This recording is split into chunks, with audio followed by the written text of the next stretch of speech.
Nakon početnog izdanja u Novom Sadu, regionalna univerzitetska košarkaška liga seli se u Podgoricu. Treće i četvrto kolo igra se u srijedu i četvrtak, a osim domaćina, Univerziteta Crne Gore, učešće će uzeti dva univerziteta iz Hrvatske, Split i Rijeka, te ekipa Univerziteta Mostar, koja predstavlja Bosnu i Hercegovinu.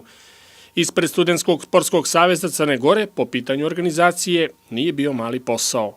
S obzirom da se ovo po prvi put organizuje kod nas, iskreno se nadam jednoj lijepoj atmosferi, dobrim i fer utakmicama i da će na kraju naši momci slaviti. Pored regionalnih, tu su i novi izazovi, takmičenja na evropskom nivou. Da kažemo da je nama glavni događaj ove godine univerzitetsko prvenstvo svijeta u karateu koje će se od 18. do 22. juna ove godine održati u Baru. Dakle, to je zaista jedno veliko međunarodno takmičenje na kome će nastupiti preko 45 zemalja, preko 500 učesnika.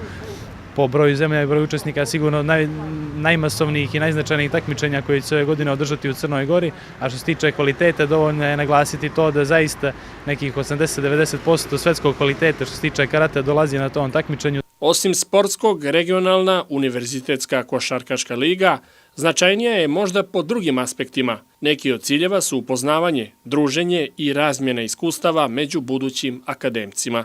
Suština studentskog sporta možda nije vrhunski sport, to je već na nacionalnim sportskim savezima, granskim savezima, njihov posao da oni razvijaju taj sport. Nama je više, mi smo zapravo jedan dio sporta za sve. Nama je veoma važno da s našim studentima obezbijedimo da putuju, da se druže, da se takmiče, da razvijaju svijest o zdravim stilovima života, da što više ljudi uključimo u naše manifestacije kako oni ne bi imali jedan prekid u tom, da kažemo, bavljanju fizičkom aktivnošću kada počnu na fakultet. Podsjećanja radi, na turniru u Novom Sadu, Univerzitet Crne Gore doživio je 2 poraza, pa sada na svom terenu ima priliku da negativan skor popravi.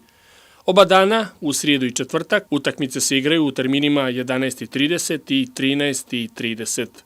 Prvog dana Univerzitet Crne Gore za rivala ima Univerzitet Split, a drugog dana u istom terminu ekipu Riječkog univerziteta.